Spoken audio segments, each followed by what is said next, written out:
नमस्कार साथियों, यह लीगल शब्दों पर आधारित डिक्टेशन है जो 80 शब्द प्रति मिनट की गति से बोली जाएगी। डिक्टेशन ठीक 5 सेकंड बाद स्टार्ट होगी।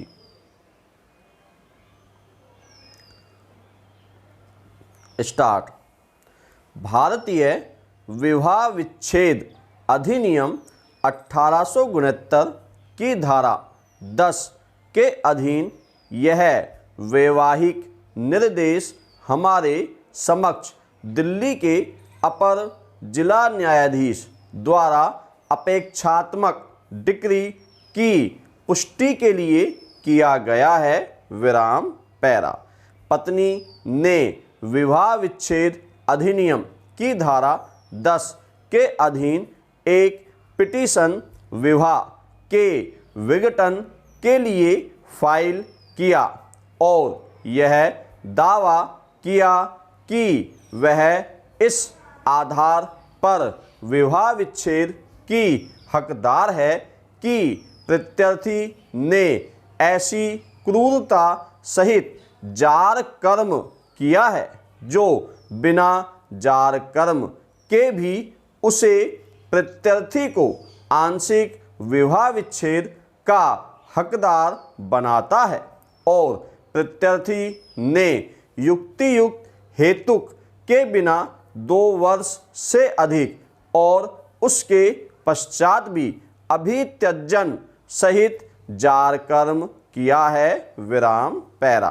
पिटीशन में यह अभिकथन किया गया है कि पक्षकारों का विवाह 6 मई 1970 की भारतीय क्रिश्चियन विवाह अधिनियम के अधीन हुआ था और वह साथ साथ रहे और दिल्ली में सहवास किया जहां उनका विवाह हुआ था।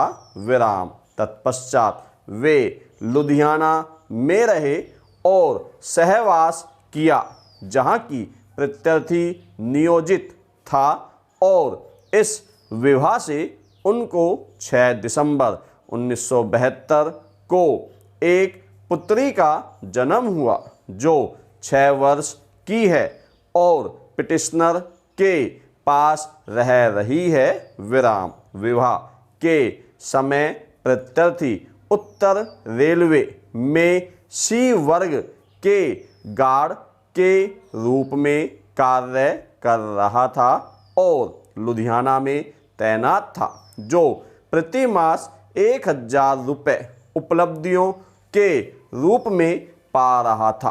यद्यपि उसने अपनी सही आय कभी भी पिटिशनर को नहीं बताई। विराम। प्रत्यर्थी ने कौटुंबिक जीवन की दैनिक आवश्यकताओं के लिए व्यवस्था करता था।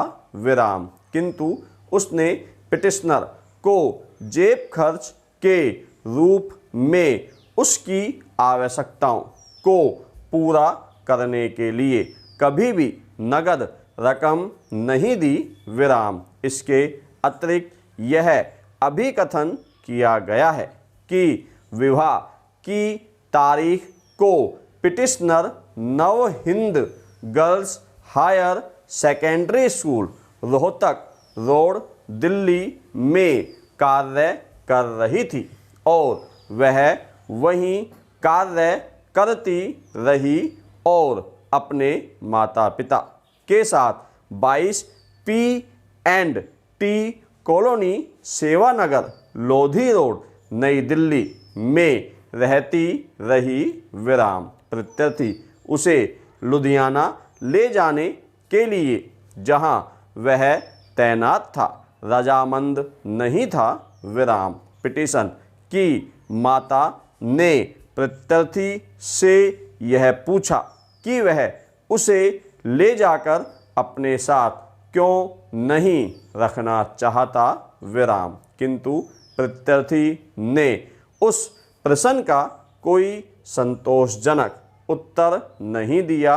विराम। पिटिशनर की माता ने उसे विद्यालय में अध्यापक के रूप में अपने पद से त्यागपत्र देने की सलाह दी। विराम। पिटिशनर ने मई 1971 में अपने पद से त्यागपत्र दे दिया और वह प्रत्यार्थी के कौटुंबिक मकान फिरोजपुर चली गई, जहां उसने अध्ययन किया और बीएड की परीक्षा उत्तीर्ण की और जुलाई 1972 में अपने पति के पास चली गई विराम। वह अक्टूबर 1972 तक उसके पास रही विराम। उस समय पिटिशनर गर्भवती थी और उसे उसके ही मकान से धक्का देकर बाहर निकाल दिया गया,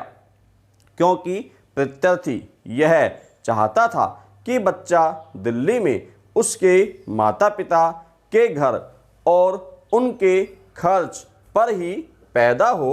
विराम। पिटिशनर ने 6 दिसंबर 1972 को एक पुत्री को जन्म दिया और प्रत्यार्थी को इसके बारे में सूचित किया गया, किंतु वह इससे खुश नहीं हुआ और कोई उपहार लेकर नहीं आया, बल्कि उसने पिटिशनर से 120 रुपये लिए, जो पिटिशनर को उनके मित्रों और नातेदारों ने तब दिए थे जब वह उसे अस्पताल में देखने आए थे।